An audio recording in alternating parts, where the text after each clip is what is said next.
Hello students, हम कर रहे थे चैप्टर 2 हिस्ट्री का 9th क्लास और ये हमारा लास्ट पार्ट है बेटा। इससे पहले हम जो है 4 वीडियो जिसके कर चुके हैं and this is last part. इसमें हमें पढ़ना है स्टालिन और कलेक्टिवाइजेशन। स्टालिज्म यानी कि जो एक स्टालिन नाम का आदमी था जो लेनिन की डेथ के बाद पार्टी का हेड बना था और उसने जो है कलेक्टिवाइजेशन यानी कि सामूहिकीकरण, सामूहिक तरीके से जो खेती करने का अभियान या कैंपेन चलाया था उसके बारे में हमें देखना है। तो आइए देखते हैं।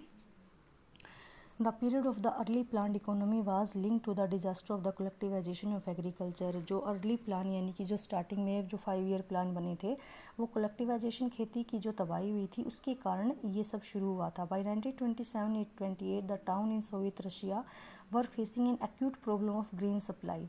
27-28 की बात बता रहा है जहाँ रशिया में जो काफ़ी प्रॉब्लम हो गई थी ग्रेन को, अनाज को लेकर। The government fix prices at which grain must be sold but the peasant refuse to sell their grain.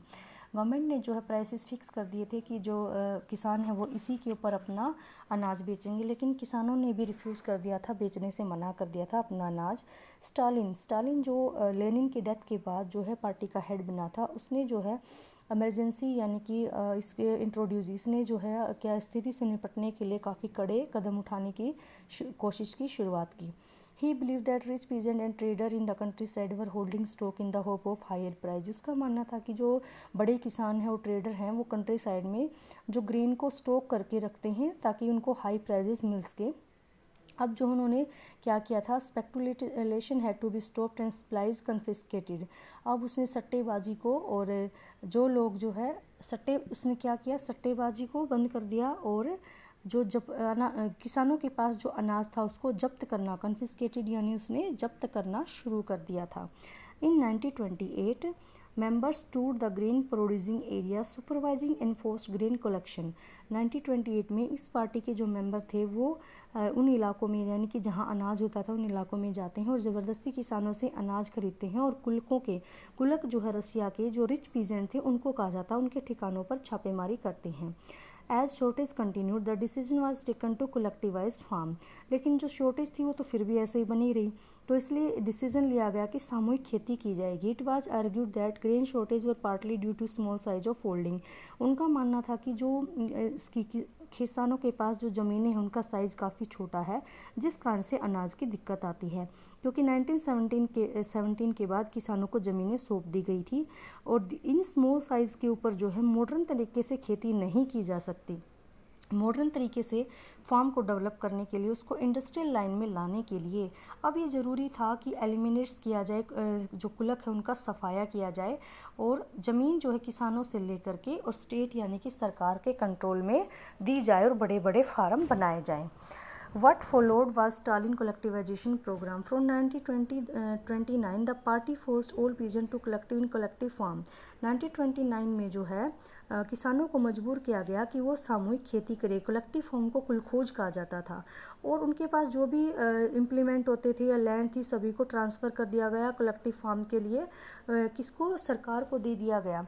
Peasant worked on the land and the kolkhoz profit was shared. उनका मानना था कि किसान मिलकर काम करें और जो कुलखोज यानी उसके बाद कलेक्टिव फार्म को कुलखोज कहा जाता है, उसके बाद जो प्रॉफिट होता है उसको अपना डिस्ट्रीब्यूट कर ले। Enraged peasant resisting the authority and destroy their livestock का मतलब पशु होता है।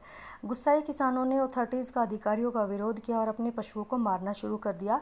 1929 से 31 तक 1/3 यानी 1/3 पशु मर चुके थे और जो भी इसका कलेक्टिवाइजेशन का विरोध करता उन सभी को सर्वली यानी काफ़ी सख्त सज़ा दी जाती, कईयों को देश निकाला भी दे दिया था। As the restricted collectivization peasant argued that they were not rich and they were not against socialism। और जो किसान थे उन्होंने जो है इस तरह से अपोज किया कि ना तो वो अमीर है और ना ही वो सोशलिज्म के खिलाफ है, उनकी जो है कुछ और तरह की प्रॉब्लम्स हैं। तो स्टालिन गवर्नमेंट ने कुछ जो किसान थे उनको इंडिपेंडेंटली कल्टीवेशन के लिए छूट दे दी, लेकिन उनके प्रति कोई सहानुभूति, सिंपैथी नहीं रखी। नेक्स्ट देखिए। In spite of collectivization, production did not increase immediately। अब स्टालिन ने जो है कलेक्टिवाइजेशन भी कर दिया, लेकिन जो इमिडिएटली इंक्रीमेंट होना चाहिए था अनाज में वो भी नहीं हुआ। बल्कि क्या होता है 1930 से 33 में बैड हार्वेस्ट, बहुत ज़्यादा ख़राब हार्वेस्ट होती है, यानी कि फसल की पैदावार होती है, और करीब 40 लाख लोग उस समय इस पीरियड के दौरान, यानी इन 3 सालों के दौरान करीब 40 लाख लोग सोवियत इसमें रूस में मारे जाते हैं, जो इतिहास का सबसे बड़ा अकाल माना जाता है। Many within the party, अब कहता है कि जो काफ़ी सारे लोग पार्टी के अंदर थे वो भी क्या करने लगे इसकी, many within the party criticise the confusion in industrial production under the planned economy and the consciousness of a collectivization।